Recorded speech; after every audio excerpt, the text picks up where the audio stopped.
उभरते लहंदे पंजाब ਨੂੰ ਮੇਰਾ ਸਲਾਮ ਆਦਾਬ ਸਤਿ ਸ਼੍ਰੀ ਅਕਾਲ ਦੋਸਤੋ ਵੀਰੋ ਭਰਾਓ ਕੀ ਹਾਲ ਹੈ ਦੁਆ ਕਰਦੇ ਹਾਂ ਅੱਲਾਹ ਤਾਲਾ ਤੁਹਾਨੂੰ ਸਾਰਿਆਂ ਨੂੰ ਖੁਸ਼ ਰੱਖੇ ਆਬਾਦ ਰੱਖੇ ਸ਼ਾਦ ਰੱਖੇ ਕੁਝ ਦਿਨ ਪਹਿਲੇ ਸਰਦੀ ਸੀ ਤੇ ਮੈਂ ਗਲੀ ਦੇ ਵਿੱਚੋਂ ਗੁਜ਼ਰ ਰਿਹਾ ਸੀ ਤੇ ਇੱਕ ਬੱਚਾ ਜਿਹਦੀ ਪੈਰੀ ਜਿਹੜੀ ਜੁੱਤੀ ਸੀ ਬਿਲਕੁਲ ਸਲੀਪਰ ਜੇ ਪਾਏ ਸੀ ਫਟੀ ਹੋਈ ਜਰਸੀ ਤੇ ਇੱਕ ਪੁਰਾਣਾ ਜਿਹਾ ਮਫਲਰ ਉਹਦੇ ਗਲ ਵਿੱਚ ਲਿਪਟਿਆ ਹੋਇਆ ਸੀ ਤੇ ਉਹਦੀ ਬਾਹਾਂ ਦੇ ਵਿੱਚ ਇੱਕ ਛੋਟਾ ਜਿਹਾ ਕੂਲਰ ਤੇ ਉਹਦੇ ਵਿੱਚ ਉਹਨੇ ਗਰਮ ਅੰਡੇ ਪਾਏ ਹੋਏ ਸਨ।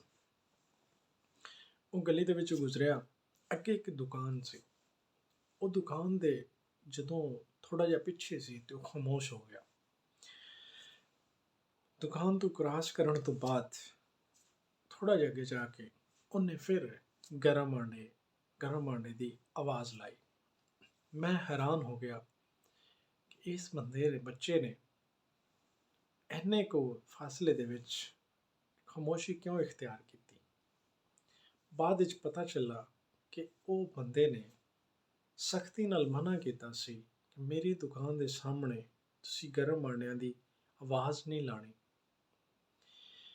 ਕਿਉਂਕਿ ਉਹ ਆਲਰੇਡੀ ਅੰਡੇ ਬੋਇਲ ਕਰਕੇ ਸੇਲ ਕਰਦਾ ਸੀ।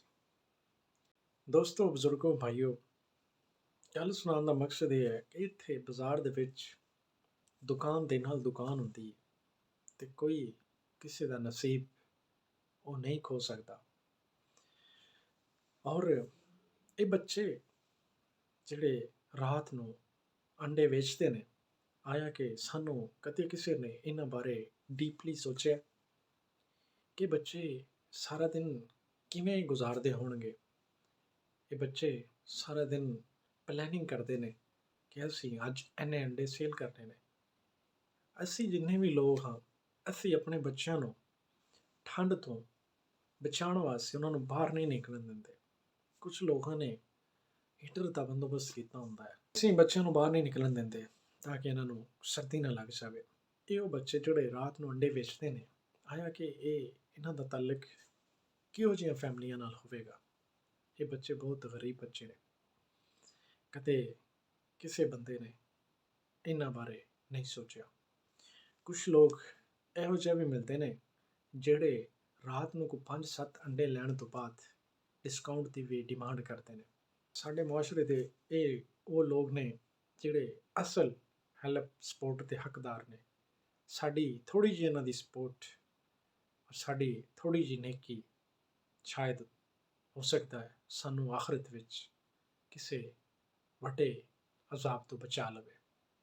ਸਾਨੂੰ ਆਪਣੇ ਇਹਨਾਂ ਗਰੀਬ ਭਰਾਵਾਂ ਦੀ ਸਪੋਰਟ ਦਿਲ ਨਾਲ ਕਰਨੀ ਚਾਹੀਦੀ ਹੈ ਅਤੇ ਸਾਨੂੰ ਇਹਨਾਂ ਬਾਰੇ ਥੋੜ੍ਹਾ ਜਿਹਾ ਸੋਚਣਾ ਚਾਹੀਦਾ ਹੈ। ਇਸ ਦੇ ਨਾਲ ਹੀ ਆਪਣੇ ਵੀਰ ਨੂੰ ਦਿਓ ਇਜਾਜ਼ਤ। ਮਿਲਾਂਗੇ ਕਿਸੇ ਨਵੇਂ ਰੰਗ ਨਾਲ। ਤਦ ਤੱਕ ਲਈ ਅੱਲਾ ਨਿਗਹਿਬਾਨ। ਪਾਕਿਸਤਾਨ ਜ਼ਿੰਦਾਬਾਦ।